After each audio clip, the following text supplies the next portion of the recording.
Makna nama bunga dalam filosofi Jawa.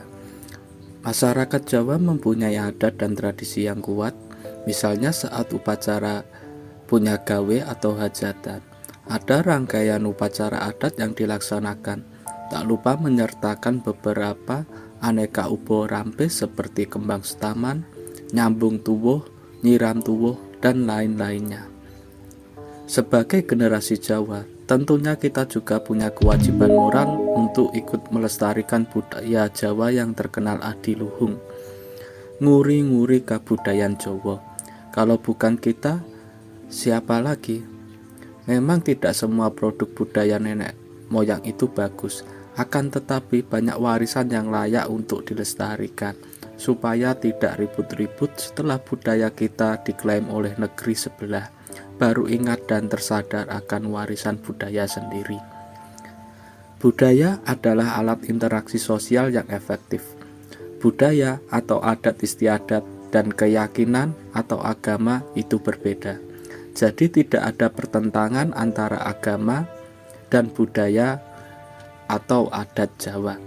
Ibaratnya agama atau spiritualitas adalah isi, sedang budaya atau adat istiadat adalah wadahnya. Seperti air, ia bisa berbentuk gelas bila dituang dalam gelas, bisa berbentuk teko bila dituang dalam teko. Demikian juga agama, ia bisa menjadi ruh atau isi bagi budaya atau adat istiadat dimanapun, tanpa harus mengeliminasi budaya tersebut dengan budaya lain. Hal ini bisa kita lihat dalam budaya bersih desa tasyakuran memanjatkan puja dan puji pada Tuhan Yang Maha Esa, menjaga harmoni dengan alam serta menjalin tali silaturahmi sesama manusia. Ada juga prosesi perkawinan Jawa yang syarat makna dan simbol, menyertakan berbagai ubo rampe yang juga mengandung makna filosofi. Contohnya ubo rampe bunga. Bunga adalah salah satu perlengkapan yang penting dalam upacara adat Jawa. Jadi ketika para pakar marketing di barat mengenalkan bunga sebagai simbol komunikasi sosial yang efektif melalui ungkapan "Say it with flower", maka nenek moyang kita jauh sebelumnya sudah memperkenalkan bunga dalam kebudayaannya. Bunga selain mempunyai nilai seni juga mengandung makna filosofi yang tinggi. Adapun makna-makna bunga tersebut: 1. Kembang kantil, singkatan dari kantilaku tansah kumantil, simbol pepeling atau pengingat bahwa untuk meraih ngilmu itu kalakone kantilaku. Maksudnya, untuk meraih ilmu spiritual serta meraih kesuksesan lahir dan batin, setiap orang tidak cukup hanya dengan memohon-mohon doa. Kesadaran spiritual tidak akan bisa dialami secara lahir dan batin tanpa adanya penghayatan akan nilai-nilai luhur dalam kehidupan sehari-hari. Bunga kantil berarti pula adanya tali rasa atau tansah kumantil kantil, yang bermakna kumantil pula pengabdian yang mendalam tiada terputus, yakni mencurahkan kasih sayang dan manfaat kepada seluruh makhluk, kepada kedua orang tuanya dan para leluhurnya. 2. Kembang melati, singkatan rasa melat saka jero ati. Artinya adalah dalam berucap dan berbicara hendaknya kita selalu mengandung ketulusan dari hati nurani yang paling dalam. Lahir dan batin haruslah selalu sama, menolak kemunafikan. Artinya menolak ucapan yang sekedar abang-abang lambe, mung kanggo pantes-pantesan wae. Pepeling yang berbunyi, biasakno kulinakno pangucapmu podo karo isine atimu. artinya Biasakanlah berbicara jujur sesuai nuranimu, meskipun karena kejujuran itu engkau ditertawakan sebagai manusia culun, lugu, dan bodoh, tetapi engkau akan memperoleh derajat tinggi di hadapan Tuhan dan di dalam hati nurani seluruh makhluk di bumi.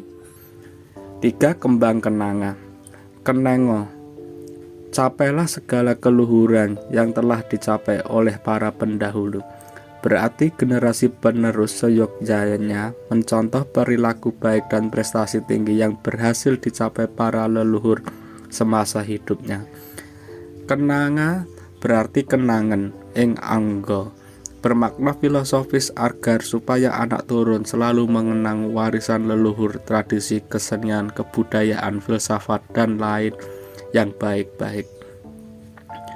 4. Kembang mawar mawi arso dengan kehendak atau niat, menghayati nilai-nilai luhur hendaknya dengan niat. Mawar atau awar-awar bentawar, buatlah hati menjadi tawar alias jembaring hati atau mampu mewadahi segala cobaan hidup. Jadi niat tersebut harus berdasarkan ketulusan, menjalani segala sesuatu tanpa pamrih, ikhlas, dan menerima cobaan hidup dengan ikhlas.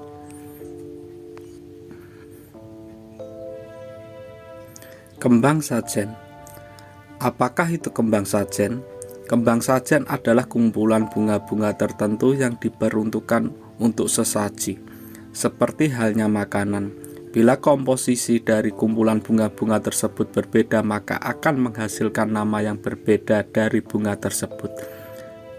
Ada 9 komposisi bunga sajen. Apa sajakah itu? 1. Kembang mawar. Kembang mawar merupakan komposisi bunga yang terdiri dari bunga mawar putih, mawar merah, dan mawar pink. Biasanya digunakan untuk sajen di upacara kematian dan di tempat-tempat yang penuh aura negatif lainnya. Bunga ini juga berfungsi untuk membuka lahan pertanian baru dan biasanya dilengkapi dengan menyan madu, kinang, dan rokok kretek. Kembang liman. Kembang liman ini terdiri dari bunga mawar, melati, kantil putih, kantil kuning, dan kenanga. Kembang liman ini merupakan resep peninggalan Kanjeng Sunan Kalijogo. Biasanya kembang liman ini digunakan untuk nyekar ke makam dan sebagai pertanda kalau sang penyekar adalah seorang Islam atau orang yang berjiwa Islam. Kembang setaman. Kembang setaman ini memiliki komposisi sebagai berikut: bunga mawar, melati, kantil putih, kenanga. Kembang setaman memiliki arti sakabehing tan tumama, atau semua tidak akan mempan. Oleh karena itu, kembang setaman ini biasa digunakan oleh penghayat ilmu kebatinan untuk membentengi diri dari godaan, baik godaan lahiriah maupun batiniah, yang timbul dari manapun agar tidak mempan untuk menggoda kita.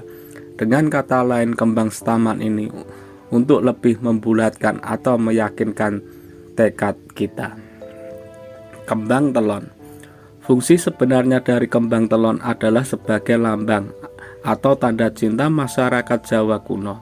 Kembang telon memiliki arti telenging tansah elon atau diutamakan selalu patuh. Maksudnya patuhnya seorang istri kepada suami. Tapi pada saat ini kembang telon beralih fungsi menjadi media sajen untuk penghayat ilmu, pengasihan, pelet, semar mesem, dan lain-lainnya. Kembang piton. Kembang piton ini terdiri dari 7 komposisi sebagai berikut: bunga mawar merah, mawar putih, melati, kantil putih, kantil kuning, kenanga, ditambah dengan mewangian lain seperti dupa, menyan madu, minyak wangi, dan lainnya. Kembang wangi. Kembang wangi ini terdiri dari 2 bahan utama, yaitu bunga mawar dan boreh.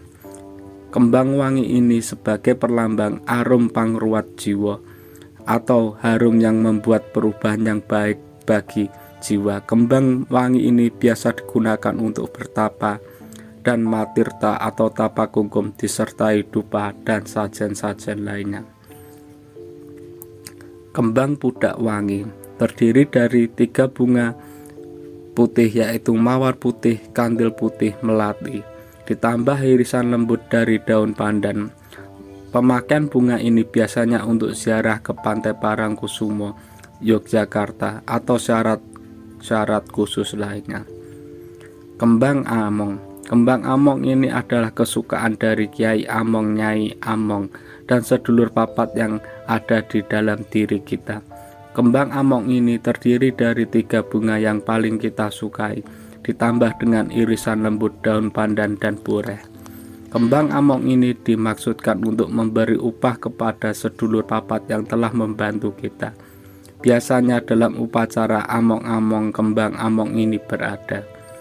Kembang sedap malam. Kembang sedap malam ini konon merupakan kesukaan dari Ibu Ratu Kidul atau Rantu Patai Selatan. Kembang sedap malam ini hanya terdiri dari bunga sedap malam saja.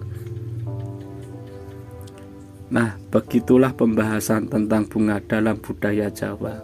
Mungkin masih banyak lainnya atau ada pendapat lain di luar sana.